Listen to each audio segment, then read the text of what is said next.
ഈശോ വീണ്ടും വരുന്നത് എന്തിനു വേണ്ടിയാണ്? ഈശോ വീണ്ടും വരുന്നത് എന്തിനു വേണ്ടിയാണ്? നമുക്ക് എല്ലാവർക്കും അതിൻ്റെ ഉത്തരം അറിയാം അല്ലേ? പേജ് നമ്പർ 91 ഏറ്റവും മുകളിലുണ്ട്.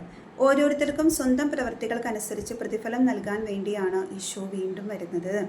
നന്മ ചെയ്തവർക്ക് നിത്യജീവനും തിന്മ ചെയ്തവർക്ക് നിത്യശിക്ഷയും പ്രതിഫലമായി ലഭിക്കും. ഇത് നമ്മുടെ ഉള്ളിൽ ഒരു ചെറിയൊരു എന്താ ഉണ്ടാക്കേണ്ടത്? ഒരു ചെറിയൊരു പേടി അല്ലേ? എന്നാലല്ലേ നമ്മൾ കൂടുതൽ ശ്രദ്ധയോട് കൂടിയിട്ട് ജീവിക്കുക. ഓരോരുത്തർക്കും തങ്ങളുടെ പ്രവൃത്തികൾക്കനുസരിച്ചിട്ടാണ് ഈശോ പ്രതിഫലം നൽകുക. ഓക്കെ, നന്മ ചെയ്തവർക്ക് എന്ത് നൽകും? ഈശോ സ്വർഗം തരും. തിന്മ ചെയ്തവർക്ക് നിത്യശിക്ഷയായിരിക്കും ലഭിക്കുക. അപ്പോൾ അതിന് വേണ്ടിയിട്ടാണ് ഈശോ വീണ്ടും വരുന്നത്. അന്ത്യവിധിയിൽ വലതുവശത്ത് നിൽക്കുന്നവർക്ക് പ്രതിഫലം നൽകിക്കൊണ്ട് ഈശോ അരുളി ചെയ്യുന്ന വചനമേവ. അപ്പോൾ വലതുവശത്ത് നിൽക്കുന്നവർ നല്ല മനുഷ്യരാണ് അല്ലേ?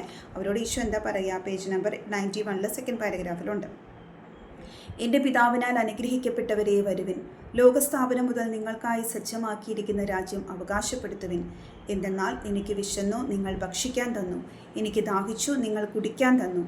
ഞാൻ പരദേശിയായിരുന്നു, നിങ്ങൾ എന്നെ സ്വീകരിച്ചു. ഞാൻ നഗ്നനായിരുന്നു, നിങ്ങൾ എന്നെ ഉടുപ്പിച്ചു.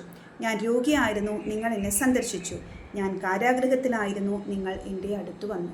നമ്മൾ ആ വലതുവശത്തുണ്ടാവണേന്ന് എന്നും പ്രാർത്ഥിക്കണം കേട്ടോ. അപ്പോൾ നമ്മളോടാണ് ഈശോ ഈ വചനം പറയാം. എൻ്റെ പിതാവിനാൽ അനുഗ്രഹിക്കപ്പെട്ടവരേ വരുവിൻ എന്ന് പറഞ്ഞ് വിളിക്കുമ്പോൾ നമ്മൾ എത്ര സന്തോഷത്തോടെ ആയിരിക്കും ഓടിച്ചെല്ലാം അല്ലേ? നമുക്ക് ആ സന്തോഷം നമുക്കിപ്പോൾ അനുഭവിക്കാൻ പറ്റണം. ഞാൻ ഈശോയുടെ വലതുവശത്ത് നിൽക്കുന്നതും ഈശോ നമ്മളെ വിളിച്ച് നമുക്ക് സ്വർഗം തരുന്നതും ഒക്കെ നമുക്ക് അനുഭവിക്കാൻ പറ്റണം. അതിന് എന്ത് വേണമെന്ന് പറയുന്നുണ്ട് അല്ലേ? എനിക്ക് വിശന്നു, നിങ്ങൾ ഭക്ഷിക്കാൻ തന്നു. എനിക്ക് ദാഹിച്ചു, നിങ്ങൾ കുടിക്കാൻ തന്നു. ഞാൻ പരദേശിയായിരുന്നു, നിങ്ങൾ എന്നെ സ്വീകരിച്ചു. ഞാൻ നഗ്നനായിരുന്നു, നിങ്ങൾ എന്നെ ഉടുപ്പിച്ചു. ഞാൻ രോഗിയായിരുന്നു, നിങ്ങൾ എന്നെ സന്ദർശിച്ചു. ഞാൻ കാരാഗൃഹത്തിലായിരുന്നു, നിങ്ങൾ എൻ്റെ അടുത്ത് വന്നു. ഇനി നമുക്ക് അടുത്ത ക്വസ്റ്റ്യൻ നോക്കാം.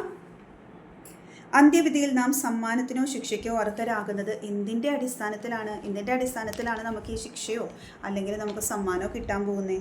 സഹോദര സ്നേഹത്തിൻ്റെ അടിസ്ഥാനത്തിലാണ് അന്ത്യവിധിയിൽ നാം സമ്മാനത്തിനോ ശിക്ഷയ്ക്കോ അർഹരാകുന്നത്. എന്തിൻ്റെ അടിസ്ഥാനത്തിലാണ്? അടിവരയിട്ട് നമ്മൾ മനസ്സിൽ ഓർക്കണം. പരീക്ഷയ്ക്ക് ഉത്തരം എഴുതാൻ വേണ്ടി മാത്രമല്ല, സഹോദര സ്നേഹത്തിൻ്റെ അടിസ്ഥാനത്തിൽ.